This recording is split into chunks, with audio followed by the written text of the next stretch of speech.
Cadle Company versus Schlichtmann.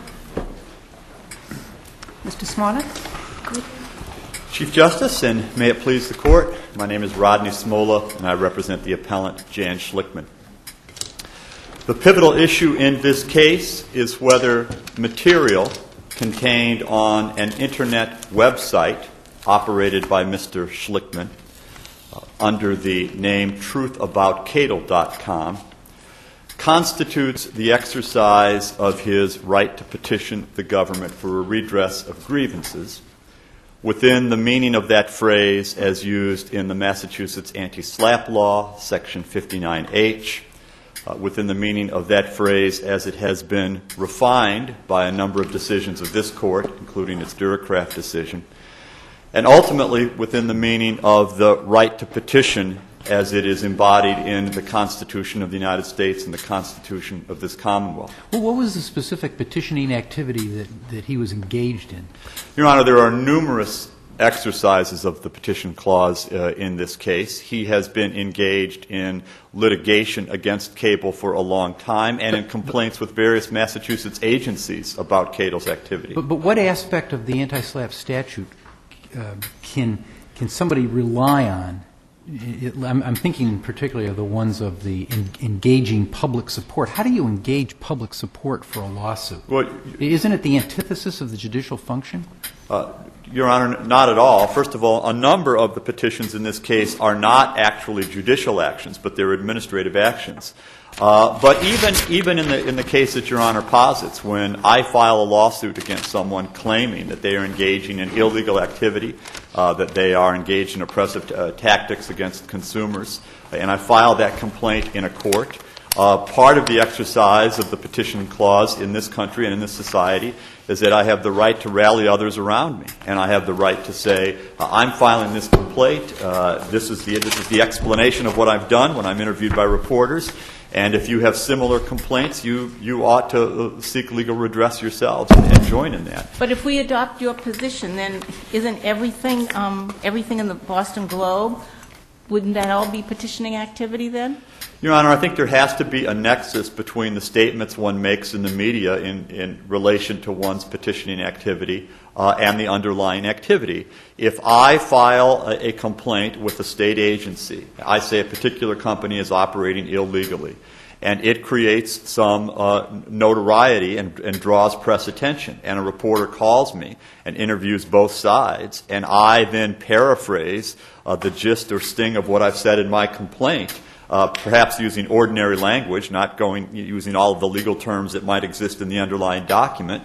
All I've done is repeat in the general arena what I have done in my petition. And as I was saying earlier, this is a classic conception within the notion of the petitions clause. So in your view, a lawyer could set up essentially an advertising website in anticipation of a lawsuit that he or she is about to file against a corporation for some defective product, say, hypothetically. And that's legit. That's something that would qualify under the anti-SLAPP statute. Your Honor, it could. I think it could. I mean, conceptually, in this case and in any case, if you take a website such as the one that Mr. Schlichtmann maintained, it could all be covered under the petitions clause. It could none of it be covered under the petitions clause. You could take the position that if there's a suggestion of advertising, that somehow disqualifies it from what would otherwise be petition activity.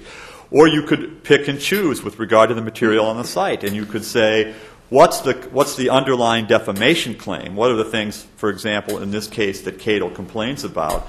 And are those statements, either statements embedded in an existing petition? And it's very important in this case, I think, that Mr. Schlichtmann has multiple existing petitions. So this is not a routine lawyer advertising case in which a lawyer is trying to drum up public support for a suit on Vioxx, for example, something like that.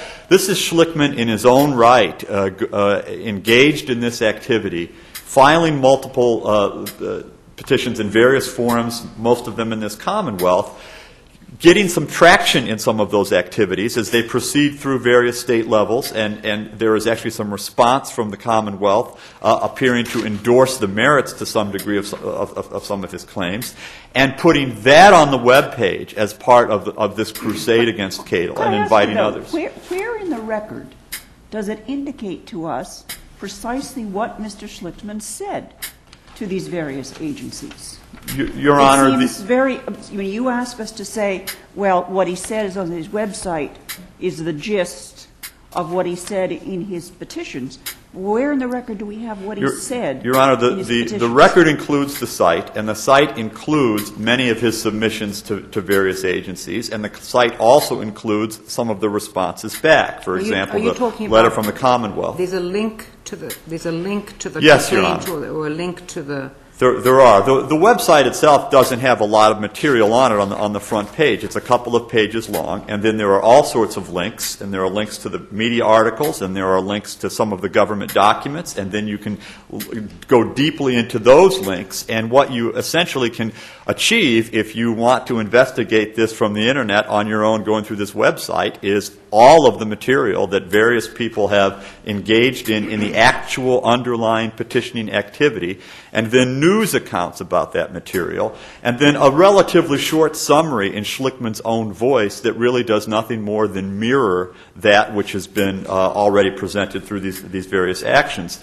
The Superior Court... Let me ask you this. Is there, simply because technology makes it very easy to link, it's perfectly clear, for example, that at least under the first proviso of the statute, any written or oral statement made before or submitted to. So you take out all of those links. Yes, Chief. Those are protected. Then you say, the news articles are just being collected, and those may be protected not under the anti-SLAPP statute, but someplace else. To what extent, and I really do look at, each of the 1, 2, 3, 4, 5, do we disregard those and look at, in your words, Mr. Schlichtmann's own language, what he said? In other words, if it's substantially the same as what he said in a filing, why does that fall within petitioning activity? Well, Your Honor, I think the first limiting factor here is Cadle can only sue for what Schlichtmann says. They can only sue Schlichtmann for defamation for what Schlichtmann says. Correct. So the pivotal question is not whether what he says is arguably defamatory or not. In anti-SLAPP suits, defamation is always the workhorse tort that is invoked. All right? The question is the defamatory statement a statement embedded either in an actual petition or made in connection with a petition or made to encourage others to join and participate in the petitioning activity. And if it falls within any of those elements, then the judgment made by the legislature is that it must go through the filter of the anti-SLAPP law, which does, in fact, place a burden on a company such as Cadle. But if you look at this from the larger societal picture, it's not as if Cadle is stripped of its right itself for a redress of grievances, which was a critical concern of this court in Duracraft, because it may defend itself in the underlying petition forum. That is the purpose of the Massachusetts statute, to say you fight it out there. If you think you're not operating illegally in Massachusetts, take that defense in front of the banking division, and then you have a right of judicial review. But there shouldn't be a collateral lawsuit strategically filed to discourage that participation. The Superior Court here appeared on the surface to acknowledge that Mr. Schlichtmann's statements were covered under petitioning activity as defined by the statute. The judge said in 2 places. But didn't she really, in the end, sidestep whether it's petitioning activity? She avoided We think she making did. that We think she decision. did, Your Honor. We think, in effect, she said, it appears as if this could be activity in direct connection with petitioning, Then she but there are disqualifiers. And we think that the things she focused on to disqualify are not germane to the values that drive the statute. There was, first of all, a discussion about whether Mr. Schlichtmann's webpage is interactive and has the qualities of a public forum. But that shouldn't matter. Whether a petition is in one's own voice and merely makes the statement, you nail the petition to the wooden door, in classic notions about what you do when you petition the government for redress of grievances, or you take advantage of modern technology and have an interactive website. That's not germane for First Amendment purposes or for the purposes of the SLAPP law.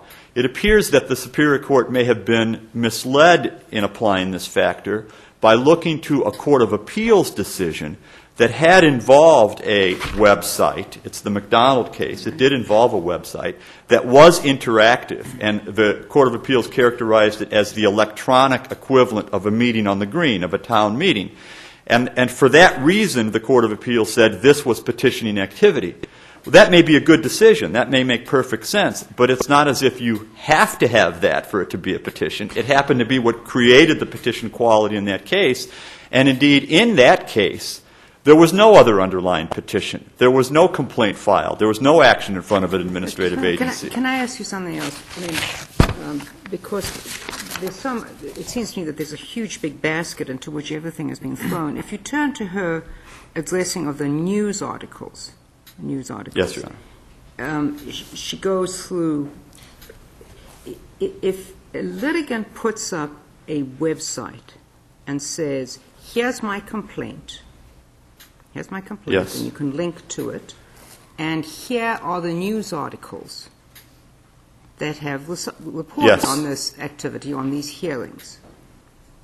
In your view, absolutely subject to a motion to dismiss, correct? No, Your Honor. I actually would take a more modest position, and I would invite you to use, by analogy, a standard conception in defamation law, which goes to the gist or sting of a libel. Let me put it this way. If I put up on my website, I'm the litigant, Yes.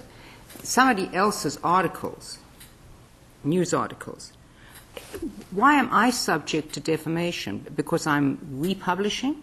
Yes. So, I mean, under traditional defamation law, your putting up of that site may, in fact, be publishing the material in the site. Assuming But that they haven't sued for that, Your but Honor. assuming that that's defamatory material. Assuming it's defamatory. They haven't sued for that, Your Honor. But I thought, Chief Justice, you might have been asking a little different question, which is the nexus between... Do I have to, even looking at that, look to see whether the underlying news article, of course, if I'm repeating a defamatory statement, but are they asking us to go through and to decide whether the Wall Street Journal and the National Enquirer reporting on this is defamatory?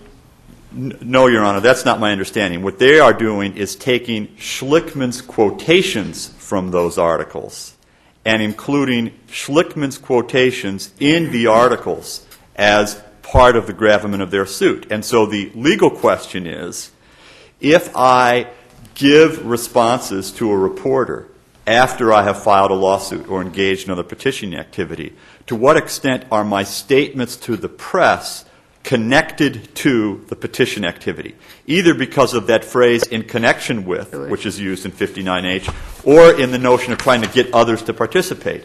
And the test I would suggest, Your Honor, is to ask, is the gist or sting of what I say to the reporter essentially indistinguishable from the gist or sting of what was in my petition anyway? Because the reporter could just have repeated my petition. But reporters don't want that. Reporters want the parties to speak in their own words. And so if I speak in my own words, and if in my petition I've said Company X is a crook, and in the speaking to the reporter I say the same thing, maybe in colorful language, but it's the same thing, if the gist or sting is the same, if the subject matter is the same, then the values of the First Amendment, the values of the anti-SLAPP law tell us that that should be included within the rubric of petitioning activity. And if it is, you then go to the second prong of Duracraft to see whether or not it's devoid of any legal or factual merit. A careful comparison of the statements made, say, to state agencies and the statements in the articles. I mean, you're saying as long as the gist is the same, I'm not sure. He could go to an agency and say, here's what Cadle Company did to me, and I think it's wrong, and I think it's illegal, and I think, blah, blah, blah. But if he then goes to the newspaper reporters, says that, and then goes, Cadle is doing this to thousands of others. Your Honor, problem? Your Honor, if the underlying petition itself includes activity of illegality, and if you say in your public statements that this is not a limited instance, but is a repeated instance, you are encouraging others to participate in parallel petition activity. Now, the court could make that as broad or small as it wants, and in doing so would be vindicating or not vindicating more or less the values embedded in the But SLAPP how law. is that petitioning the government? Your Honor, if the statute and the First Amendment itself are both broad enough to encompass more than the literal filing of a petition. I take it you would analogize it to something the following. Somebody delivers a oil storage tank, it leaks. I invoke that person in defense of some environmental protection action, and I make a statement saying, in addition, I'm sure there are these tanks that are in hundreds of households, and I encourage people to take action now before the tank leaks. Precisely, Your You Honor. would say, statement reasonably likely to enlist public participation. That is exactly our position, Your Honor, and it's our And you would position. That's the say- value that the Massachusetts legislature invited this court Okay. to apply. Now, if I don't have a statute, if I don't have an anti-SLAPP statute, I don't have an anti-SLAPP statute. I understand. Do I have a claim for defamation? You may or may not, and it would be subject to the First Amendment defenses that would apply under New York Times versus Sullivan and its progeny. But the purpose of the SLAPP statute is to take a particular universe of defamation actions and provide an early remedy to put them through a filter as to how serious they are. I realize your time is up, but could I just ask you briefly to address the theory that this was really advertisement for Yes. legal services? That seems to be what the judge really Yes. decided the case on. We haven't talked about that yet. And it's our very strongly held position, Your Honor, that it would not matter. And to make it very simple for you, imagine that all that I did on my website was literally copy the petition I have filed. So I file a complaint with the banking division, and the only content on my site is that. With or without my email address? With nothing else, no links, no anything, just that. And then it says exactly what Mr. Schlichtman's actual site said. For further information, contact the Schlichtmann Law Office. You may have a claim as well, something like that. So there was the content that made it advertising and the underlying petition activity. The fact that there may be an advertising motive, which is disputed in the record, but the fact that it may be there can't undo the petition quality that would otherwise exist. And in fact, Cadle hasn't sued for the advertising content. I mean, there has to be a link between what they sue on and the petition activity. Because they don't have a claim for defamation, correct? There's nothing defamatory about saying, come visit me if you want legal help. No, but it seems to me it goes to the issue of whether you are trying to drum up public support for your petition or whether you're simply trying to drum up business for your law office. Yes, and the answer, I think, Your Honor, is that in many cases one could be doing both simultaneously. And at least in this case, where we have Mr. Schlichtmann, who is himself on a crusade, a petitioning crusade, in his own right, and in that context, he says to others, you may have similar claims. There is a strong enough nexus. There could, and you don't have to decide, it seems to me, to dispose of the case the way that we're arguing and inviting you to do that. You don't have to decide that all lawyer advertising is a defamation-free zone because of the existence of the SLAPP statute. You have here a narrow set of facts where the nexus is strong. Thank you, Mr. Smola. Thank you, Your Honor. Mr. Cooper?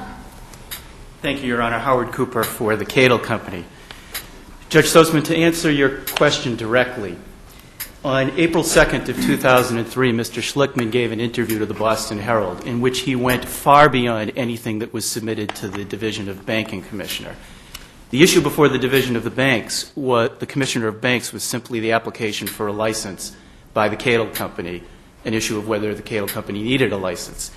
In the interview, however, Mr. Schlichtmann was quoted as saying, Schlichtmann says Cadle has used these same strong-arm tactics here to collect millions from people in debt while avoiding paying taxes by hiding its assets in other companies owned by Dan Cadle.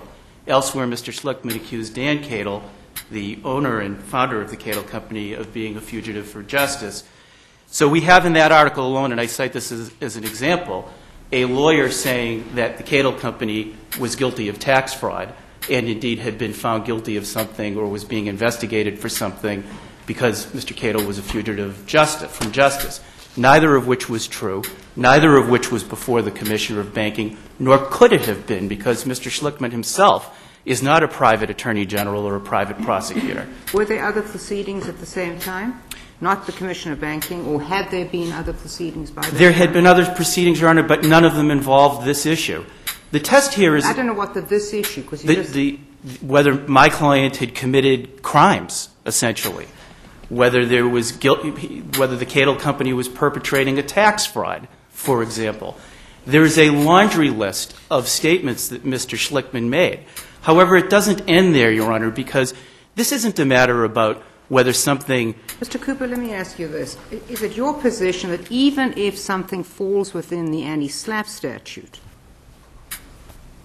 it can be defamatory and therefore the anti-SLAPP statute should not apply? That's not what we're saying, Your Honor. What we're saying is this is not petitioning activity in any aspect of it, but that the trial court was correct in determining that there was a substantial basis that could not be petitioning activity under the Constitutions of the United States and Massachusetts. Let me put it this way. Just go to subpart 4 of the statute, which is any statement reasonably likely to enlist public participation. One could argue that the best way to enlist public participation is to really point, the person or the entity as a really bad person or entity. And it could be directly linked to trying to get people to join in the effort. If I may, Your Honor, the logical outflow of that argument is that any lawyer engaged in advertising, which of course this Court regulates and says under Rule 7.1 of the Supreme Judicial Court rules, a lawyer cannot engage in false advertising or misrepresentations in the context of advertising. No, this is not lawyer advertising. I'm just talking about this is a non-lawyer. This is a non-lawyer. This is my oil company. Someone who is engaging in a for-profit activity in order to call business to themselves, as this Court said in Coburn, unambiguously and clearly, is not engaging in petitioning activity. No, in but fact, my question is a different one, Mr. Cooper. Leave the lawyers aside. I'm now the consumer. I'm the purchaser of the oil tank.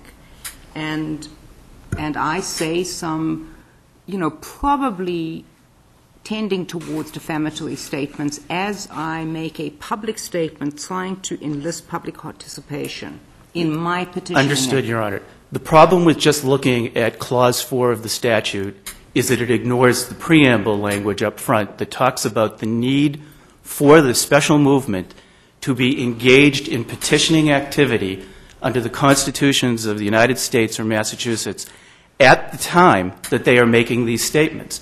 So if Your Honor is a consumer who is concerned about something happening in the community and goes out and makes statements that have defamatory content directly to the media without any connection or engaging in petitioning activity, as this Court has defined it, then no, those statements are not within the protection of the anti-SLAPP statute, nor did the legislature so envision it.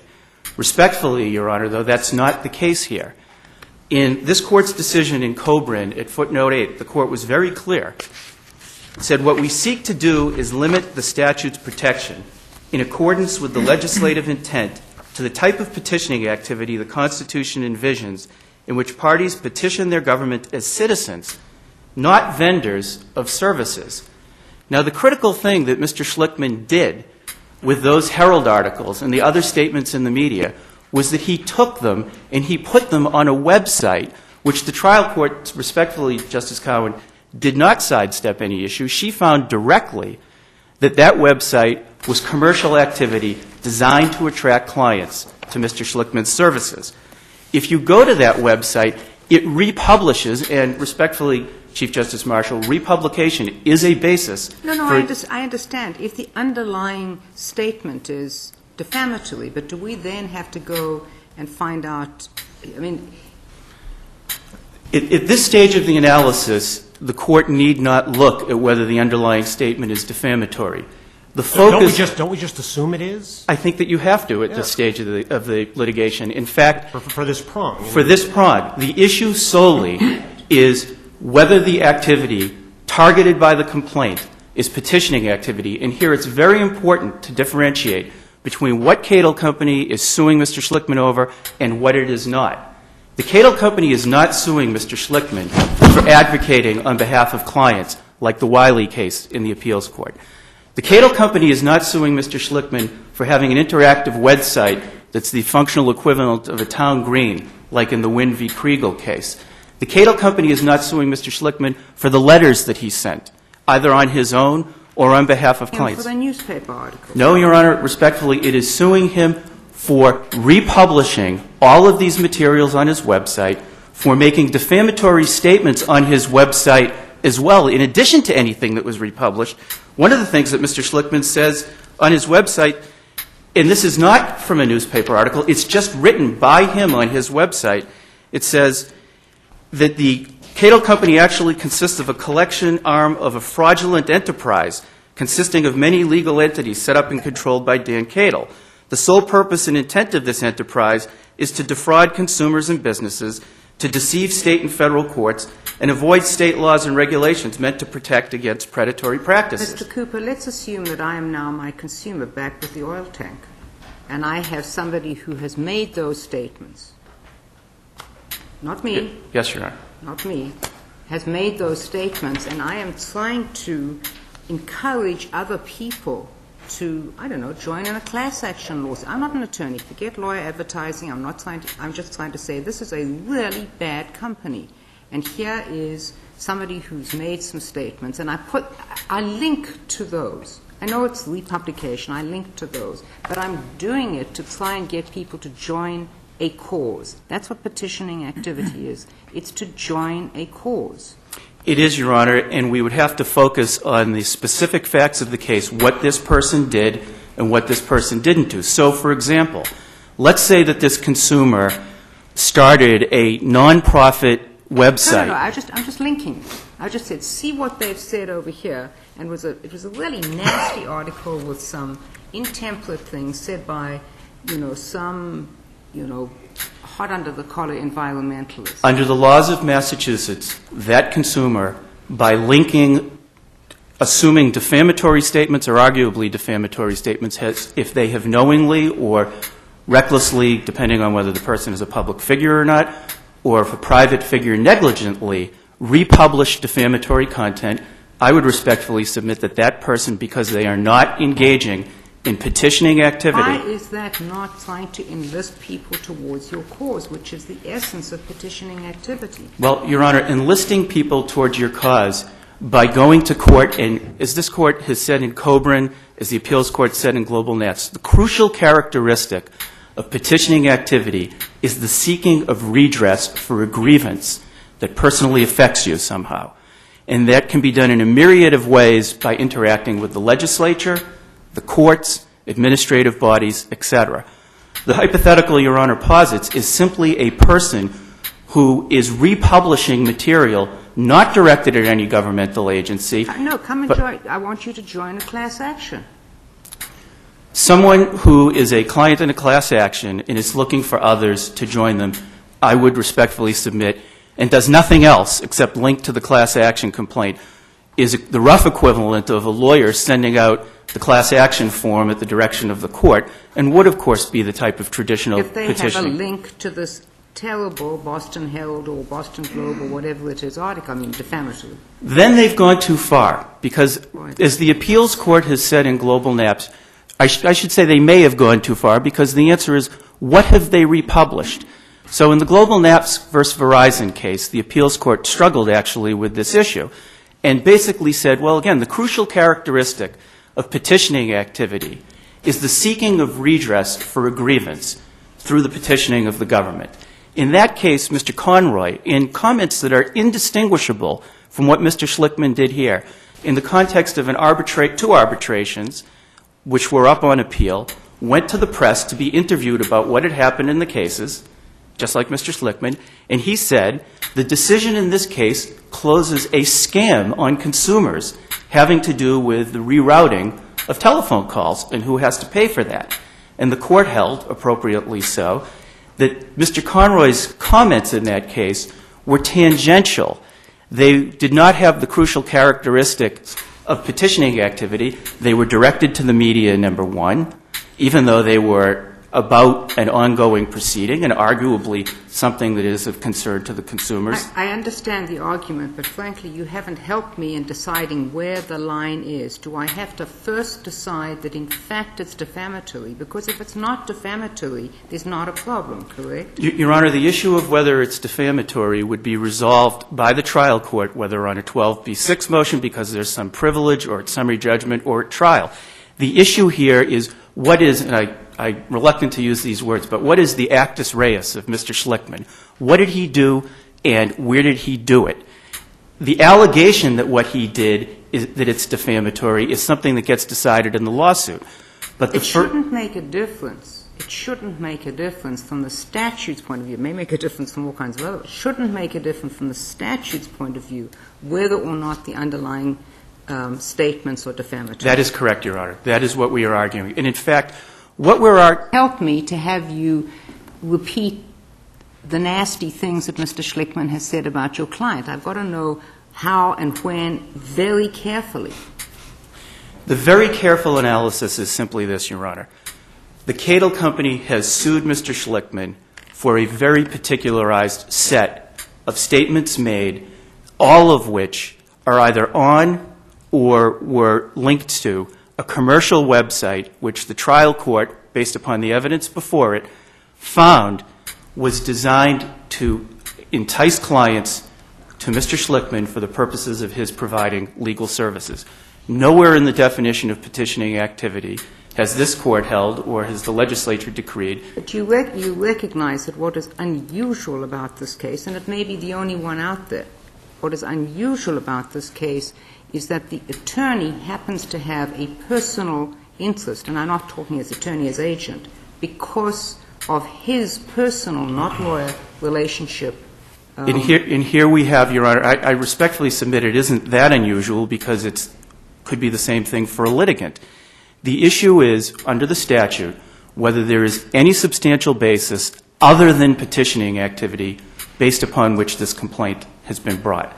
The court below found very clearly that there was a substantial basis, that in looking at the totality of the acts that Mr. Schlichtmann has engaged in over time, as he himself has described it, there are things, both ways, that constitute petitioning activity. If Cadle was suing Mr. Schlichtmann just for bringing a lawsuit, that would be within the realm of the anti-SLAPP statute, or just for writing a letter. That's not what Cadle is suing for. There is a substantial basis, and it is the use of all of these statements for a commercial purpose to solicit clients. And the record below, before the court, factually was crystal clear. One need not go any further than look at the website itself. And frankly, at page 39 of the appellant's brief, they concede. And by the way, Mr. Schlichtmann's motive here is irrelevant. It's really just what he did and what he said. On his website, www.cadletruth.com, Mr. Schlichtmann says, essentially, I am a lawyer. I represent people against Cadle.